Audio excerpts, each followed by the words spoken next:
오늘 본문 말씀을 가지고 로마서 강의 11번째 시간으로 자신의 죄를 정당화하려는 사람들이라는 제목으로 함께 나누겠습니다. 함께 우리 제목을 따라 하시겠습니다. 자신의 죄를 정당화하려는 사람들. 한 번 더 따라 하시겠습니다. 자신의 죄를 정당화하려는 사람들. 네, 고맙습니다. 감사드립니다. 사랑하는 여러분, 우리는 지난 시간까지 로마서 1장과 2장에 대해서 살펴보며 은혜를 나눴습니다. 오늘부터는 로마서 3장에 대한 강의를 하려고 합니다. 큰 은혜 시간 되기를 간절히 바랍니다. 사랑하는 여러분, 로마서 1장과 2장 말씀을 통해서 우리가 놓쳐서는 안 되는 중요한 진리가 있습니다. 그것은 바로 모든 인간은 예외 없이 죄인이라는 것입니다. 하나님 앞에 나와 우리의 죄를 회개하고 참회한 후 나의 죄를 대신하여 십자가에 죽으신 그 십자가의 예수 그리스도의 보혈의 공로를 의지하여 하나님으로부터 죄사함 죄 용서를 받지 않는 한 그 누구도 예외 없이 하나님의 진노와 심판 가운데 있다라는 것입니다. 이 진리를 온전히 믿는 저와 여러분이 되어야 할 줄로 믿습니다. 그런데 인류의 역사를 돌이켜보면 과거서부터 지금까지 이 진리를 부정하는 사람들이 정말 많았습니다. 내가 무슨 죄인이냐고, 왜 나를 정죄하냐고, 무슨 죄를 졌길래 나로 하나님의 진노와 심판 가운데 있느냐고 항변하는 사람들이 과거에도 많았고 지금도 얼마나 많은지 모릅니다. 특별히 우리는 지난 시간 로마서 2장 말씀에서 일관성 있게 끊임없이 자신의 죄인됨을 부정하는 그런 일련의 무리들에 대해서 살펴보았습니다. 그들이 누굽니까? 바로 성서시대 유대인들입니다. 유대인들은 누구입니까? 사랑하는 여러분, 수많은 민족과 열방 가운데 하나님의 선택을 받은, 가장 먼저 선택을 받은 선민들입니다. 그들은 하나님으로부터 양자됨, 아들됨을, 자녀됨의 그런 권세를 처음 받았던 사람들입니다. 그리하다 보니 민족적 자긍심도 높았고요, 우월의식도 높았어요. 그리고 그런 민족적 자긍심과 우월의식은 곧 영적인 교만함과 독선함으로 치우치게 돼서 온 인류 구원이라는 하나님의 뜻과는 정반대의 길을 걸어가 버렸습니다. 그리고 하나님께서는 그들을 마음 아파하시며 그들 또한 예외 없이 하나님의 진노와 심판을 받는 죄인이라고 말씀하셨습니다. 그렇지만 그들은 끝까지 자신의 죄인됨을 부정했어요. 우리가 선민인데 왜 우리를 정죄하느냐 그러고 끝까지 자신의 죄인됨을 부정했습니다. 그러자 로마서 2장에서 성령의 감동을 받은 사도 바울은 그들의 죄를 하나하나 열거합니다. 간단히 말씀을 드려보겠습니다. 먼저 종교적 위선에 빠져 하나님을 욕되게 하였다라고 말하고 있어요. 사랑하는 여러분, 유대 민족은 하나님부터 제일 먼저 부르심을 받은 그런 선민들이었습니다.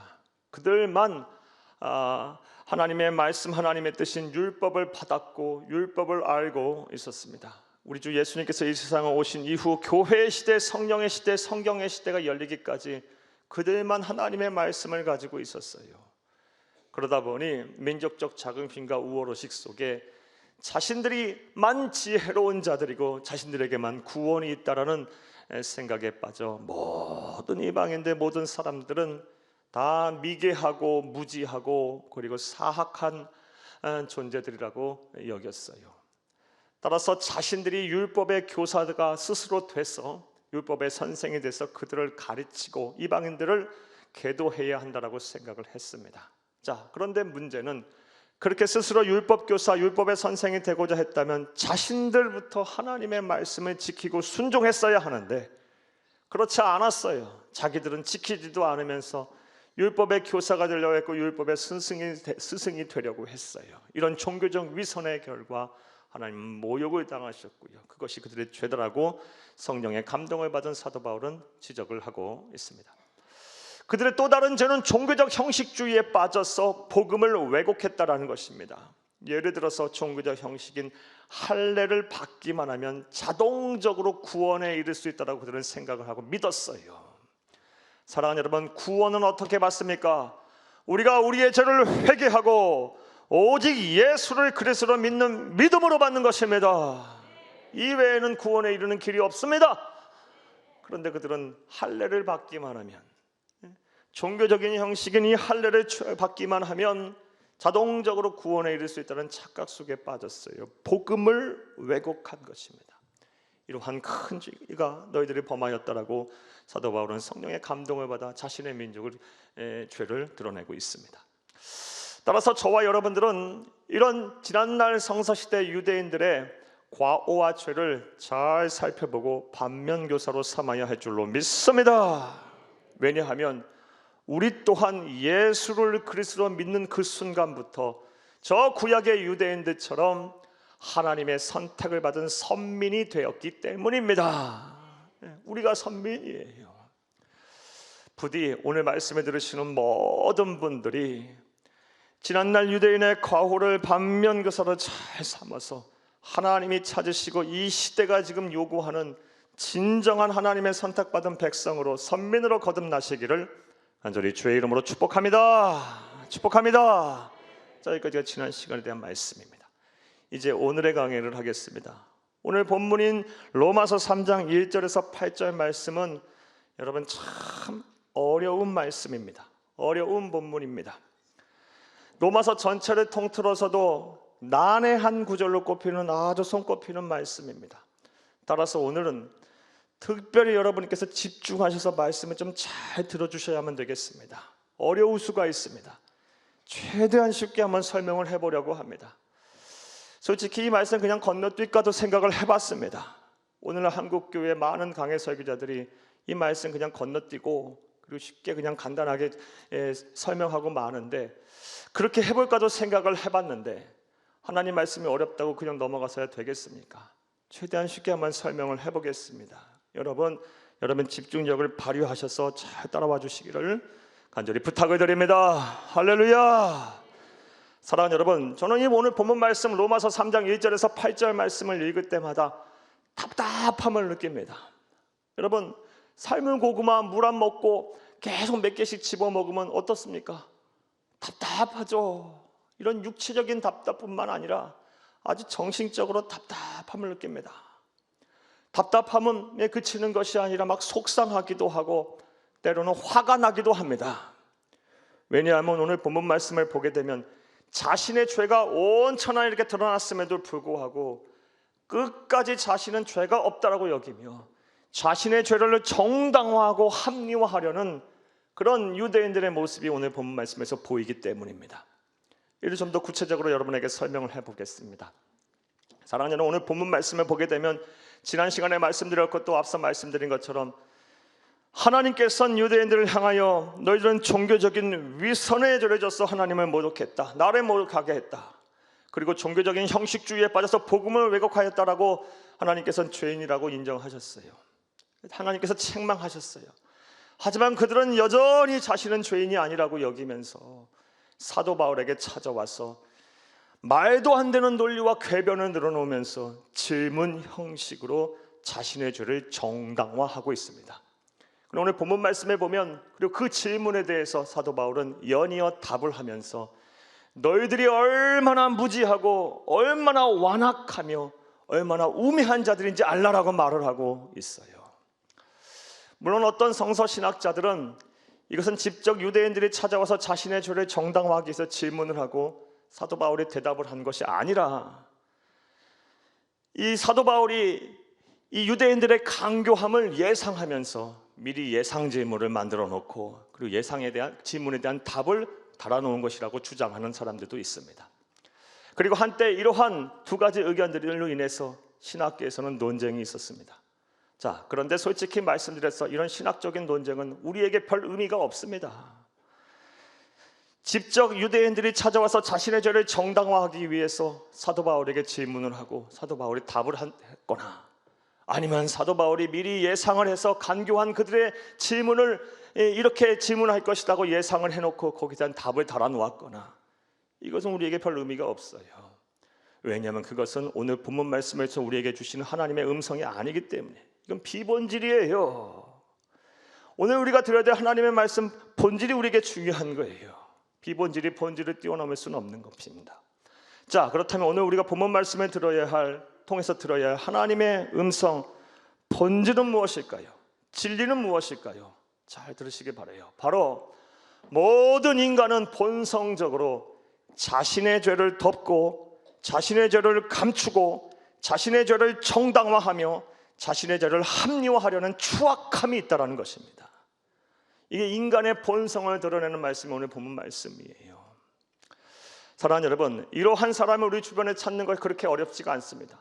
참으로 부끄럽게도 우리 그리스도인들 가운데 이렇게 사는 사람들이 정말 많습니다. 저와 여러분도 오늘 말씀을 듣고 우리가 우리 자신을 되돌아봐야 할 줄로 믿습니다. 예를 한번 들어볼까요? 오늘날 우리에게 실망감을 넘어서 절망감을 주는 저 정치인들 한번 보세요. 여러분, 우리나라 국회의원이 몇 명인지 아십니까? 300명입니다. 그 중에서 예수 믿는다고 자신의 입으로 정확하게 말한 사람이 몇 명인지 아십니까? 21대 국회 조창기도회에서 여야를 구분하고 말한 사람들이 바로 125명입니다. 이 125명이 되는 사람들이 기독교인입니다. 40%가 넘습니다. 죄송하지만 이분들 대부분이 장로님들이고 안수 집사님들입니다. 자, 그렇다면 우리나라 국회에 하나님의 공의가 강같이 흘러야죠. 근데 과연 그렇습니까? 안 그렇습니다. 여야를 떠나서 자신의 지은 죄를 어떻게 하면 덮어가려고 그러고 정당화하려고 합리화하려고요. 자신의 사익을 위하여 공익을 훼손하는 일을 서슴지가 않습니다. 자, 그런데 비단 이것이 우리나라만의 일일까요? 안 그렇습니다. 전 세계가 다 그렇습니다. 지금 이 시대만 그럴까요? 아니요. 인류 역사 전체적으로 다 그랬어요. 인간은 본성적으로 자신이 죄를 지면 그것을 덮고 감추려고 하는 본성이 있습니다. 어떻게든 정당화하려고 합리화하려는 그런 악하고 추한 본성이 있습니다. 오늘 우리는 이것을 하나님의 음성으로 알고 우리 자신을 되돌아봐야 할 줄로 믿습니다. 따라서 우리가 구원을 위해서라면 우리의 인간의 이런 죄성을 분명히 인정해야 합니다. 그리고 나아가서 우리가 우리의 스스로는 절대로 우리의 죄의 문제를 해결할 수가 없고 구원에 이룰 수 없다는 것 또한 인정해야 합니다. 사랑하는 여러분, 생각을 해보시기 바랍니다. 죄인이 어떻게 죄인을 구원합니까? 어떻게 죄인이 자신의 죄의 문제도 해결하지 못하면서 다른 사람의 죄의 문제까지 해결할 수가 있겠습니까? 인간은 인간 스스로가 구원할 수가 없는 거예요. 우리가 구원에 이를 수 있는 유일한 길은 죄 없으신 하나님의 아들을 내 죄를 대신하여 십자가에서 죽으심으로, 대속의 죽으심을 죽으심으로 내 죄가 하나님의 아들, 죄 없으신 하나님의 아들이 다 십자가에서 죽음이라는 벌로 갚으셨기에 하나님께서 나를 의인으로 여기신다는 믿음으로 우리가 구원을 얻는 것을 믿으시기를 간절히 주의 이름으로 축복합니다. 오직 예수를 그리스도로 믿는 믿음으로 우리가 구원을 받는 거예요. 자, 이제 이러한 사전 이해를 바탕으로 생각을 해보겠습니다. 오늘 본문 말씀은 앞서 여러분에게 설명드린 것처럼 자신의 죄를 정당화하려는 유대인들이 사도 바울을 찾아와서 질문한 내용입니다. 그리고 그 질문에 대해서 사도 바울은 답을 하였고요. 자, 그리고 우리는 그 답을 통해서, 이런 질문을 통해서 우리는 어떠한 영적 교훈을 얻을 수가 있을까요? 오늘은 좀 대지가 깁니다. 잘 따라오시기를 부탁드립니다. 자, 따라하시겠습니다. 첫째로, 이방인이나 유대인이나 모두 죄인이고 하나님의 진노 아래 있다면 선민인 유대인의 나음이 무엇인가라고 물었습니다. 유대인들은 자신의 죄를 정당화하기 위해서 사도 바울을 찾아와서 물었어요. 이방인이나 선민인 유대인이나 모두 죄인이라고 한다면, 그래서 하나님의 진노 아래 있다면 선민인 우리 유대인의 나음이 무엇이냐, 우리의 특권이 무엇이냐, 우리가 선민이 되었다라는 은혜가 무엇이냐 라고 따져 물었어요. 오늘 본문 1절을 함께 읽겠습니다. 그런즉 유대인의 나음이 무엇이며 할례의 유익이 무엇이냐. 우리가 선민이라고 했는데 이방인이나 우리나 똑같이 하나님의 진노 아래 있는 죄인이라면 그럼 우리에게 나음이 무엇이냐, 우리가 왜 선민을 하나님께서 만드셨냐, 도대체 우리의 특권이라는 것이 무엇이냐, 이렇게 물은 거예요. 이 물음 안에는 우리는 선민이니까 함부로 정죄하지 말라라는 비아냥이에요. 함부로 정죄하지 말라라는 그런 영적인 교만함이 내포되어 있는 것입니다. 이에 대한 사도 바울의 답을 보겠습니다. 2절 함께 읽겠습니다. 범사에 많으니 우선은 그들이 하나님의 말씀을 맡았음이니라. 아멘. 너희들이 비록 하나님의 진노 아래에 있는 죄인임에 분명하지만 그래도 너희들에게는 특권이 있다. 그것이 뭐다? 하나님의 말씀을 맡았다. 하나님을 다른 이방 민족보다 먼저 알고 섬기게 된 그 특권이 있는데, 그 특권이 뭐다? 하나님의 말씀을 너희들이 맡았지 않느냐. 자, 그렇다면 하나님의 말씀을 맡았다는 것의 특권은 뭘까요? 이것은 신명기서 4장 6절을 통해 알 수 있습니다. 함께 읽겠습니다. 너희는 지켜 행하라. 이것이 여러 민족 앞에서 너희의 지혜요 너희의 지식이라. 그들이 이 모든 규례를 듣고 이르기를 이 큰 나라 사람은 과연 지혜와 지식이 있는 백성이로라 하리라. 아멘. 그들은 지혜의 보고인 하나님의 말씀을 다른 민족들보다 먼저 맡았어요. 그것으로 인하여 그들이 어떤 복을 누리게 됐답니까? 다른 나라 사람들, 다른 이방인들보다 더 지혜롭게 됐고 더 지식이 넘치는 그런 백성이 되었다라는 것입니다. 이게 유대인들의 특권이에요. 실제 이거는 인류의 역사를 통해서 증명이 돼요.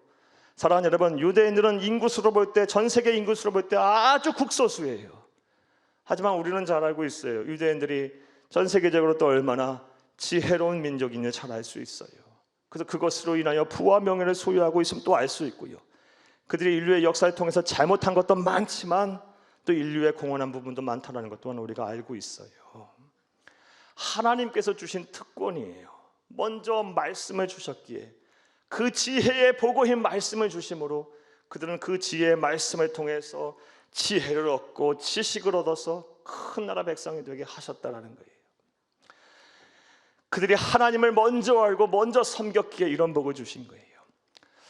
따라서 우리는 이러한 유대인의 사례를 통해서 다음 같은 귀한 영적인 교훈을 얻습니다. 사랑하는 여러분, 유대인들처럼 과거 이스라엘 민족들처럼 하나님을 단 1분 1초라도 먼저 믿고 먼저 섬기는 것이 큰 복임을 믿으시기를 간절히 주의 이름으로 축복합니다. 예수를 단 1분 1초라도 빨리 믿는 것이, 그것이 복임을 믿으시기를 간절히 주의 이름으로 부탁합니다. 또한 내가 힘있고 젊을 때, 내가 기회 있을 때, 내가 능력이 있을 때, 여유가 있을 때 주의 몸된 교회 하나님 나라를 위해서 열심히 일하는 것이, 그것이 복이고 그것이 은혜임을 믿으시기를 또한 간절히 주의 이름으로 축복합니다. 그런데 안타깝게도 전도 현장과 신앙의 현장에서 사람들이 이것을 인정하려 하지 않아요.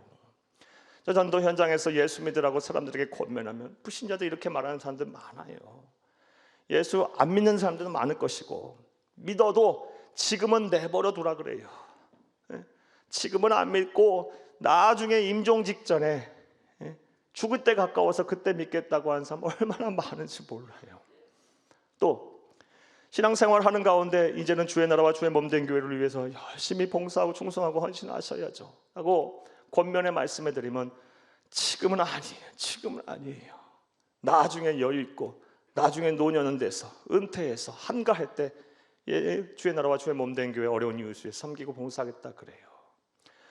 이런 모든 분들에게는 다음 같은 두 가지의 오류를 범하고 있는 거예요.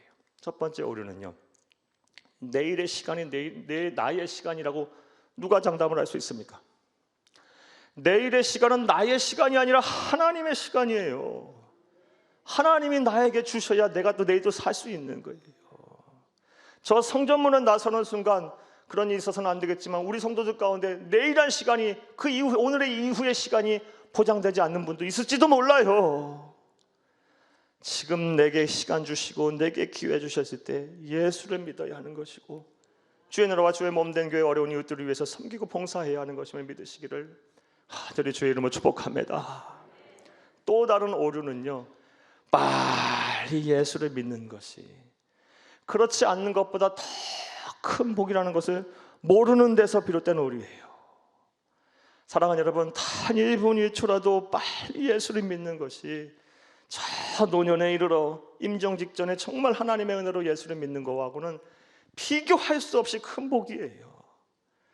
이 세상에서 뿐만이 아니라 저 하나님의 나라에서의 상급의 차이는 어마어마할 거예요. 사랑하는 여러분, 다 1분 2초라도 빨리 예수를 믿어야 돼요. 이런 관점에서 생각해 보면 어려서부터 이 믿음의 조상들, 또 신앙의 부모 밑에서 자란 것, 모태신앙인들, 이거 정말 복받은 사람들이에요. 나를 위해 기도할 수 있게 해주는 그런 부모님들이 계시고, 신앙의 유산을 물려준 믿음의 조상들이 계신다는 거, 이거 기가 막힌 복을 받은 사람들인 거예요. 여러분, 이 은혜에 감사하며 사시기를 간절히 바랍니다.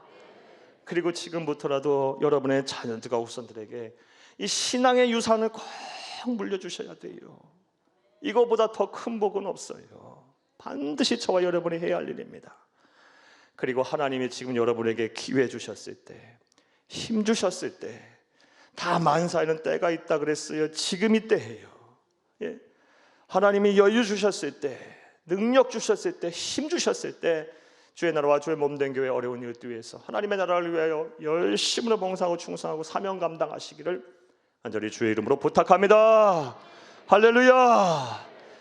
또 유대인들은 자신의 죄를 정당화하기 위해서 사도 바울을 찾아와 어떠한 질문을 했을까요? 그리고 사도 바울은 또 어떠한 대답을 했고, 우리 이를 통해서 어떠한 영적인 교훈을 배울 수가 있을까요? 따라 하시겠습니다. 둘째로, 선민인 유대인 중 누군가가 죄를 범하여 하나님의 심판을 받는다면 하나님은 불의하신 것이 아닌가라고 물었습니다. 선민인 유대인 중 누군가가 죄를 범해서 하나님의 심판을 받는다면 하나님은 신실하시지 아니하신 것이 아닙니까? 불의하신 것이 아닙니까? 라고 물었어요. 사랑하는 여러분, 지난주 우리가 살펴보았듯이 로마서 2장에서 성령의 감동을 받은 사도 바울은 말씀에 불순종하고 구원의 확신이 없은 채 종교적인 형식인 할례를 행해봐야 아무 소용없다, 무할례라라고 말했어요. 그리고 할례는 어디다 하는 거다? 마음으로 하는 거라 그랬어요. 형식 다 필요 없다. 자, 이 소리를 듣자 유대인들은 도저히 용납이 안 된 거예요. 이 얘기는 곧 자신들을 향하여 죄인이란 얘기거든요. 구원 못 받았다는 얘기거든요. 하나님의 진노 아래에 있다는 얘기거든요. 그래서 지금 다음과 같이 따져 물어요. 3절을 함께 읽겠습니다. 어떤 자들이 믿지 아니하였으면 어찌하리요? 그 믿지 아니함이 하나님의 미쁘심을 패하겠느냐. 아멘. 이거 3절만 읽으면 무슨 소리인지 모르겠어요. 번역이 참 어려워요. 원문에 가깝게 번역을 해드린 것이, 직역을 해서 쉽게 번역을 해드린 것이 여러분 말씀드린 함께 읽은 대지예요. 선민인 유대인 중 누군가가 죄를 범하여 하나님의 심판을 받는다면 하나님 불의하신 거 아닙니까? 그래도 이해 안 되실 것 같아서 다시 쉽게 한 번 더 설명해 드릴게요. 유대인들이 사도 바울에게 와서 물은 거예요. 너희들이 당신이 나에게 말한 것처럼 우리가 하나님의 말씀에 불순종하여 구원을 받지 못한다면 하나님께서 우리를 향하신 약속을 어기신 거 아닙니까? 분명 구약의 말씀 우리 조상 아브라함에게 말하기를 할례를 행하면 우리를 지키시고 보호하시고 우리를 구원하신다고 말씀하셨잖아요. 언제 할례를 하라고 할 때는 언제고, 할례는 마음에 하는 거라니요. 이거 하나님 약속 파기하신 거예요. 하나님 불의하시잖아요. 나 이런 하나님 못 믿겠어요, 이 얘기예요. 이해되셨습니까? 이에 대한 사도 바울의 답변을 보겠습니다. 4절을 함께 읽겠습니다. 그럴 수 없느니라. 사람은 다 거짓되되 오직 하나님은 참되시다 할지어다. 기록된 바 주께서 주의 말씀에 의롭다함을 얻으시고 판단받으실 때에 이기려 하심이 함과 같으니라. 아멘. 또 이건 무슨 말씀이에요? 또 번역이 어려워요. 또 참 이해하기가 어려워요. 쉽게 이 뜻을 알려드릴게요. 죄는 너희들이 져놓고서 왜 하나님의 신실함을 의심하느냐? 하나님의 말씀도 의롭고 하나님의 판단도 의롭다. 왜 너희들이 잘못하고 너희들이 죄를 져놓고 왜 하나님 탓을 하느냐? 하나님이 왜 부정하다고 하느냐? 불의하다고 하느냐? 왜 약속을 안 지킨다고 하느냐? 하나님은 신실하시다, 이 얘기예요. 이해되셨어요? 자, 그런데 지난날 유대인들이 범했던 이 과오를 오늘날 우리 그리스도인들이 종종 범해요. 너무 쉽게 범해요. 잘 들어보세요. 여러분 스스로 점검해 보세요. 우리 가운데 이런 분들 많으실 거예요. 내가 기도하지 아니하고 내가 하나님의 말씀에 불순종하고 주의 나라와 주의 몸된 교회 어려운 이웃들을 위하여 한번 희생도 안 해보고 헌신도 안 해보고서 그리고 나서 하나님 탓을 해요. 왜 하나님 내 기도 제목 안 들어줘요? 왜 내 마음의 소원을 안 들어줘요? 그러면서 또 나아가서 이야기를, 하나님 없나 보다, 예수 믿어도 별거 없나 보다, 소용없나 보다, 하나님 불의하신가 보다, 이거 다 종교적인 허상인가 보다, 이런 소리를 하세요. 그럼 믿음이 흔들려요. 하나님의 실존을 부정해요.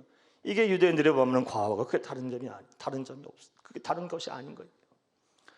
사랑하는 여러분, 내가 하나님으로부터 복을 받지 못했다면 하나님이 불의해서가 아닙니다. 하나님께서 약속하신 것을 어기시는, 시건하시는, 거짓말하시는 분이셔서 그런 것이 아닙니다. 모든 문제의 근원은 나에게 있는 거예요. 거기서부터 시작을 해야 되는 거예요. 내가 기도하지 아니하고, 내가 헌신하지 아니하고, 내가 희생하지 아니하고, 내가 하나님의 말씀에 불순종한 것으로 인해서 하나님께서 복을 안 주신 것이지, 하나님이 불의해서 그러신 것이 아니에요. 부디 오늘 말씀을 들으시는 모든 분들이 지난날 유대인들이 범했던 과오에 빠져서, 자신의 죄를 정당화하려는 이런 과오에 빠져서 자신이 죄를 져놓고 하나님이 불의하시다 하며 하나님의 신실함을 의심하고 부정하는 그런 이들이 없기를 간절히 주의 이름으로 축복합니다. 축복합니다. 자, 또 자신의 죄를 정당화하기 위해서 유대인들은 사도 바울을 찾아와 어떠한 질문을 했을까요? 그리고 그들의 질문에 사도 바울은 어떤 대답을 했을까요? 따라 하시겠습니다. 셋째로, 우리가 죄를 범하고 악을 행하여 하나님의 의로우심이 더욱 부각된다면 죄를 범하고 악을 행해도 되는 것이 아닌가라고 물었습니다. 이건 또 도대체 무슨 소린가요? 이거는 한마디로 하면 말도 안 되는, 솔직히 말해 궤변입니다. 아무 논리가 없는 궤변입니다. 사랑하는 여러분, 앞서 이 사도 바울로 하여금 책망을 들었어요. 어떤 책망을 들었습니까? 죄는 너희들이 져놓고 왜 하나님의 신실하심을 의심하고 부정하느냐라는 책망을 듣게 되자 이제 유대인들은 갈 때까지 갔어요. 자신의 죄를 정당화하기 위해서 이제는 논리도 없고 뭐 말도 없어요. 그냥 무조건 떼쓰기 시작해요. 그럼 말도 안 되는 얘기로 자신인 죄인이 아님을, 자기의 정당함을 말하고 있는 거예요. 오늘 5절에서 8절을 함께 읽겠습니다. 그러나 우리 불의가 하나님의 의를 드러나게 하면 무슨 말하리요? 내가 사람의 말하는 대로 말하노니 진노를 내리신 하나님이 불의하시냐? 결코 그렇지 아니하니라. 이 부분만은 사도 바울이 한 얘기고요. 만일 그러하면 하나님께서 어찌 세상을 심판하시리요? 7절, 그러나 나의 거짓말로 하나님이 참되심이 더 풍성하여 그의 영광이 되었다면 어찌 내가 죄인처럼 심판을 받으리요? 또는 그러면 선을 이루기 위하여 악을 행하자 하지 않겠느냐? 어떤 이들이 이렇게 비방하여 우리가 이런 말을 한다고 하니. 여기까지만 보겠습니다. 사랑하는 여러분, 5절 8절 이해하기 참 어렵습니다. 여러분 쉽게 설명드릴게요. 잘 한번 들어보세요. 이런 내용이에요. 말도 안 되는 궤변 떼쓰는 얘기지만, 솔직히 이거 들어도 해석할 필요도 없는 얘기지만 그래도 한번 들어보세요. 이런 내용이에요. 우리가 악을 행하고 죄를 범해서 그것으로 인하여 어찌어찌해서 결과가 좋게 나왔어요. 그래서 하나님께서 하나님의 의로움이 이렇게 드러나고 하나님이 영광 받으셨다면 오히려 하나님 형편에 볼 땐 잘된 거 아닙니까?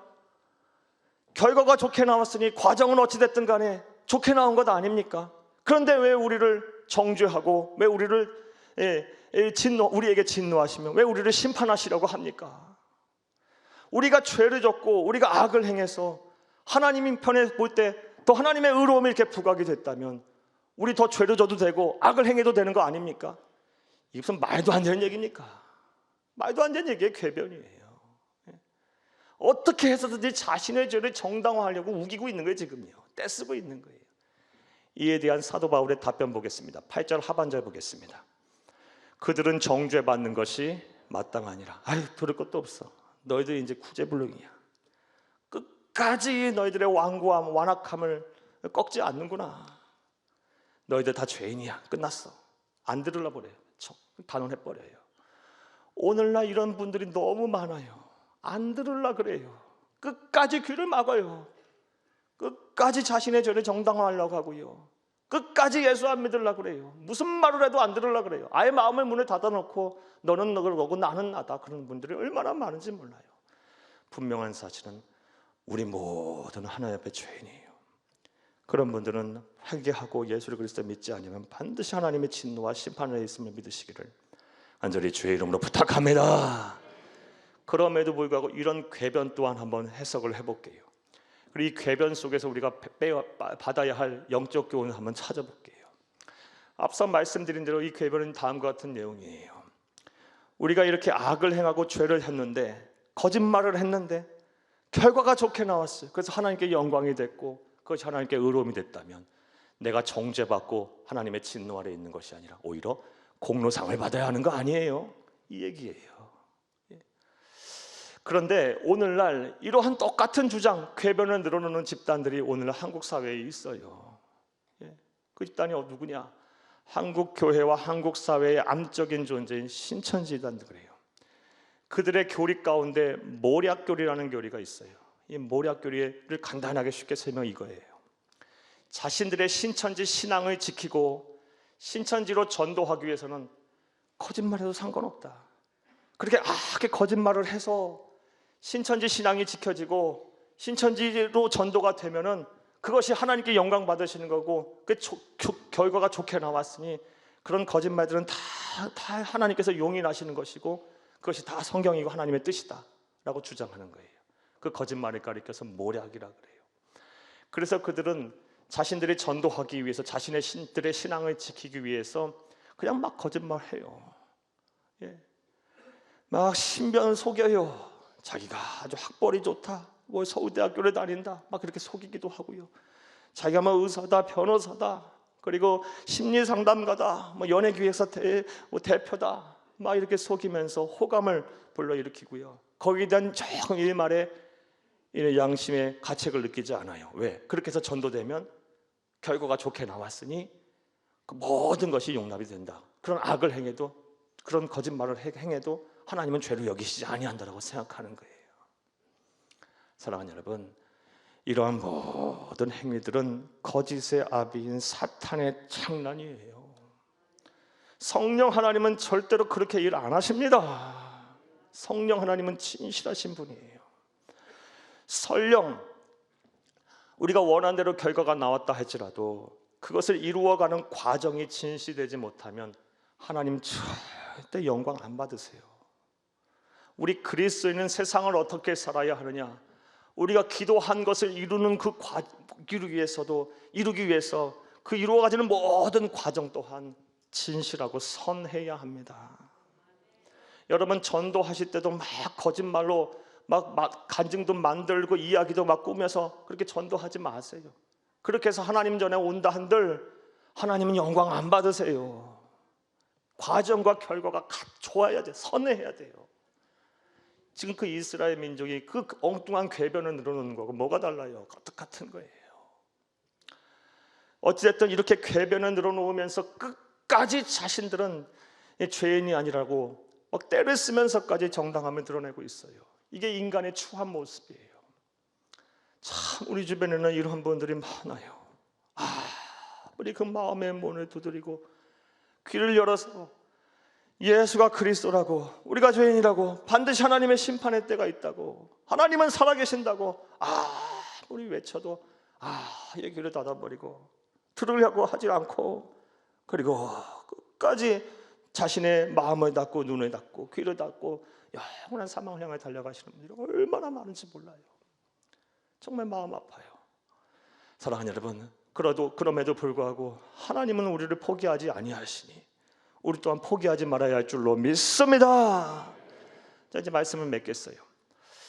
오늘은 인간이 자신이 죄를 짓고 즉시 회개하지 아니하면 자신의 죄를 정당화하기 위해서 얼마나 집요하고 그리고 영악하게 자기의 자신의 죄를 정당화하는지 유대인의 예를 통해서 살펴보았어요. 그들은 자신의 죄를 정당화하기 위해서 이방인이나 유대인이나 모두 죄인이라고 한다면 우리 선민인 유대인의 나음이 무엇이냐 하며 선민인 우리를 함부로 정죄하지 말라고 영적 교만함에 빠져 있어요. 또한 선민인 유대인 중 누군가 죄를 범하여 하나님의 심판을 받는다면 하나님 불의하신 거 아닙니까? 막 따져 물어요. 죄는 자신들이 져놓고 하나님의 신실성을 막 의심해요. 하나님 살아계시긴 한 거야. 죄는 자신들이 범해놓고 하나님의 말씀에 불순종해놓고 희생과 헌신 한 번 없이 왜 내 기도 응답 안 하시는 거야? 하나님 살아계시기는 한 거야? 그저 하나님이 주시는 복만 받아 누리려고 해요. 나아가서 유대인들이 죄를 범하고 악을 행하여 하나님의 의로움이 드러났다면 그러면 오히려 하나님 편에 잘된 거 아니야? 나는 죄를 져도 괜찮아. 말도 안 되는 궤변을 늘어놓으면서 끝까지 자신의 고집을 안 꺾고 자신의 죄를 정당화하려고 있어요. 자, 그런데 이런 말들을 하고 이런 행동을 보이는 유대인들을 바라보는 하나님 아버지의 심정은 어떨까요? 사랑하는 여러분, 하나님은 수많은 민족과 열방 가운데 히브리 민족, 이스라엘 민족을 가장 먼저 선택해서 그들을 양자 삼으셨어요. 그리고 그들의 역사 속에 들어가셔서 그들을 통하여 당신의 나라를 이 땅에 이루시기 원하셨고, 그리고 온 인류를 구원하시라고 했어요. 그런데 하는 이들이 이런 짓을 하고 있어요. 자신의 죄를 끝까지 정당화하려고 있어요. 하나님 아버지의 마음은 어떨까요? 막 찢어지고 갈라지고 말도 표현 없이 마음 아파하실 거예요. 자, 우리 또한 예수를 그리스도 믿어 하나님의 자녀된 순간부터 저 구약의 유대인과 같은 선민임을 믿으시기를 간절히 주의 이름으로 부탁합니다.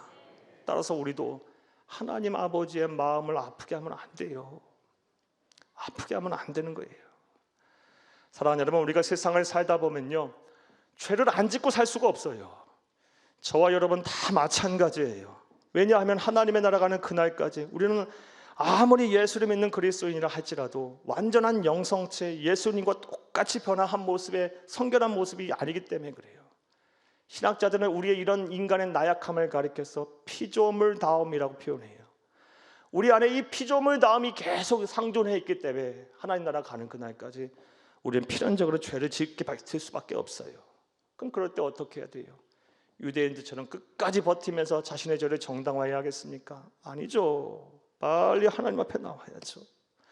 그리고 예수 그리스도의 십자가 보혈의 운명 의지하여 통에 자복하며 참회해야 돼요. 거기서 그쳐서는 안 돼요. 사람에게 용서를 구하든 하나님에게 용서를 구하고 사람에게 용서를 구하든 갚을 건 다 갚고요, 이제과는 전혀 다른 변화된 삶을 살아야 하는 거예요.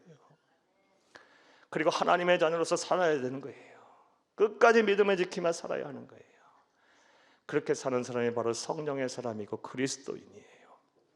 부디 여러분 모두가 그렇게 사셔서 하나님이 찾으시고 이 시대가 요구하는 진정한 하나님의 선택받은 백성, 선민으로 거듭나시기를 간절히 주의 이름으로 축복합니다.